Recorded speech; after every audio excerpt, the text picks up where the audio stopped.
どうも、ヒューズの藤重です。今回ですね、マルジェラのジャーマントレーナーを改めてご紹介していこうと思います。ジャーマントレーナーですね、マルジェラにとってすごい特別なアイテムなんです。前回僕がマルジェラとデニム生地の関係性についてお話しした回があったと思うんですが、その時ですね、デニム生地もマルジェラにとって特別な存在って言ったと思うんですよね。でもですね、ジャーマントレーナーはそれ以上にですね、特別な存在と言っても過言ではないんです。それ以上っていうと語弊があるかもしれないんですけど、マルジェラはですね、今でこそたくさんいろんな靴を作ってきていますが、昔から作り続けている靴といえばやっぱりジャーマントレーナーなんですよね。マルタン・マルジェラ本人がデザイナーをしている時から、もう約20年以上ですね、作り続けられているアイテムで、当時からですね、姿を変えずにリリースされ続けている貴重なアイテムの一つなんです。そんなジャーマントレーナーなんですが、ジャーマントレーナーを作るようになったきっかけだったりとか、マルジェラとのですね、歴史をですね、踏まえながらまたアイテムを知っていくと、マルジェラにとって本当に特別なアイテムなんだなっていうのがわかると思うので、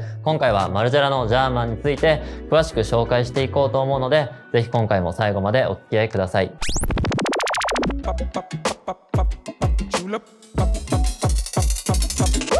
それでそもそもジャーマントレーナーっていうのは何っていうところなんですけど、ジャーマントレーナーというのは1970年代から80年代にかけて旧西ドイツ軍で使用されていたトレーニングシューズのことを言うんですよね。そのジャーマントレーナーをですね、マルジェラが古着、というかヴィンテージのアイテムで見かけた時に一目惚れしたらしいんですよね。で、本人がですね、ヴィンテージのジャーマントレーナーを愛用していることから作り始められたっていう話もあるんですけど、本人がですね、愛用しているっていうところからもマルジェラにとって特別な一足っていうことが分かりますよね。今でこそファッションアイテムとしてジャーマントレーナー流行ってると思うんですけど、そのですね、ファッションアイテムとして定着させた第一人者はマルジェラといってもですね、過言ではないんです。そんなジャーマントレーナーはヴィンテージのですね、復刻としていろんなブランドから登場してるとは思うんですけど、やっぱりですね、元祖はマルジェラなんですよね。もともとジャーマントレーナーっていうアイテムは軍用のトレーニングシューズでしたし、ファッションとは程遠い関係にあったんですが、そのジャーマントレーナーの価値を見出してですね、ファッションの世界にですね、持ってきたっていうのはやっぱりマルジェラすごいところですよね。デニムとマルジェラの関係性の動画でも話したと思うんですけど、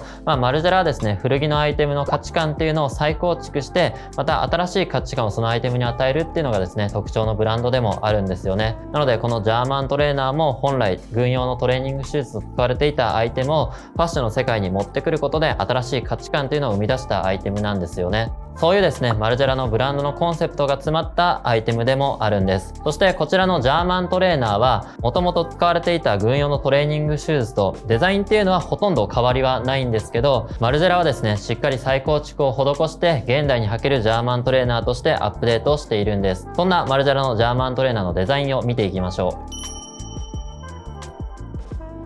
では、こちらにあるジャーマントレーナー、デザイン見ていこうと思うんですが、まずはマルジェラらしいですね、デザインから見ていきます。マルジェラのアイテムを象徴するデザインの一つといえば、やっぱりカレンダータグですよね。カレンダータグはですね、ジャーマントレーナー、ここのシューターンの部分と、裏側のアウトソールにあるんですけど、ジャーマントレーナーは靴のカテゴリーになるので、22番に丸がされていますね。あとは象徴するデザインといえば、4ステッチですよね。ジャーマントレーナー、このかかとの部分にですね、一つステッチが付けられているんですが、4ステッチではないので、あまり目立たないところにあるんですよね。でもですね、こういう分かる人には分かるデザインがあるっていうのはマルジェラらしいデザインを感じれて嬉しいポイントになりますよね。そしてジャーマントレーナー内側を見ていくとレプリカと書かれたタグがあると思うんですけど、これはですね、通称レプリカタグと呼ばれています。このレプリカタグはマルジェラがヴィンテージのアイテムを再構築して作られたものに付けられるタグになりますね。で、このレプリカタグですね、中詳しく見ていくと発祥地がオーストリアだったりとか年代が70年代って書いてるんですが、ジャーマントレーナーですね、最初に説明した時に旧西ドイツ軍が使用していたって話しましたよね。なんで発祥地がオーストリアなのって疑問に感じている人もいると思います。これはですね、このジャーマントレーナーが作られた歴史っていうのがしっかり込められているんですが、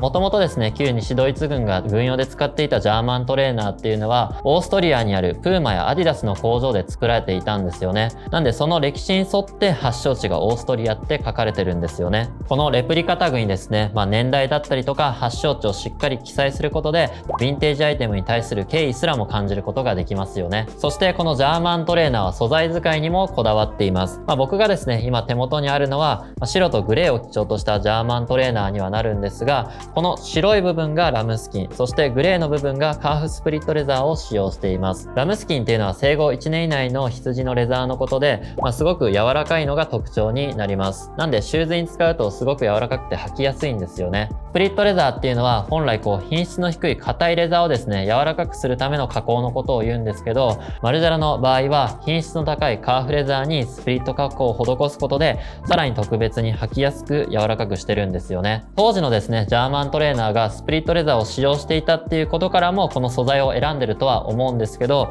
マルジェラはですね、しっかりアイテムに新しい価値を加えるためにカーフスプリットレザーを使用することで、さらに履きやすくですね、現代にアップデートされたスニーカーにしているんです。そしてジャーマントレーナーは素材使いから履きやすいっていうのもですね、もちろんなんですが、スリッポンとして履けるっていうのも履きやすさのポイントの一つなんです。こちらのジャーマントレーナー、片方の方はですね、最初から紐を取ってるんですけど、この状態で履くことができるんですよね。中を見ていくとですね、こちらのシューターンの部分がゴムバンドで留められているので、紐がない状態でもスリッポンとして履くことができます。スリッポンとして履くことができるので、靴紐をですね、いちいちほどいたりとか締め直す必要があるので、気軽に履くことができるんですよね。そして履きやすさをですね、実現しているところの秘密としては、もう一つこのラバーソールにあります。こちらのラバーソールはですね、バルカナイズド製法というものが使われていて、バルカナイズド製法っていうのは、簡単に説明すると、通常のラバーソールよりもすごく丈夫ですし、しかもクッション性があって履きやすい製法になるんですよね。こちらですね、一点一点作業で作っているため、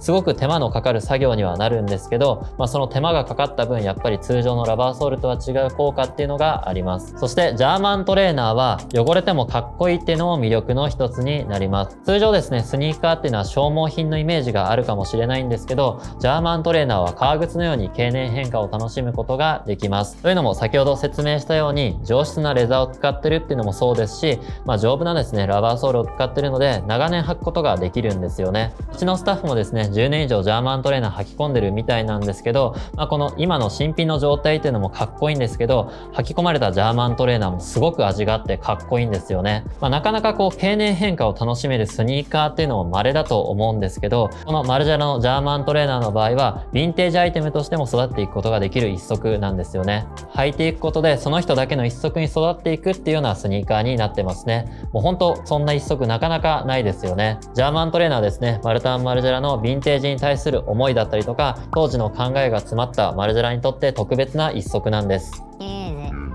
今回はマルジェラのジャーマントレーナーについて詳しくご紹介していきました。どうだったでしょうか？最初に話したように、ジャーマントレーナーですね、作りだったりとか歴史を知っていくと、やっぱりマルジェラらしいアイテムだなって感じることができますよね。何回も言いますが、デニムの動画でも話したように、マルジェラのアイテムっていうのは細かく見ていくと、マルジェラらしさっていうのがすごく伝わってくるんですよね。こんな感じでマルジェラのアイテム詳しく見ていく動画をですね、また撮っていこうと思うので、このアイテムについても詳しく話してほしいというものがあれば、ぜひコメントで書いてみてください。今回も最後までお付き合いいただきありがとうございました。ぜひこの動画がいいねと思ったら高評価の方お願いします。またチャンネル登録をしていただけると嬉しいです。ではまた次回の動画でお会いしましょう。またね。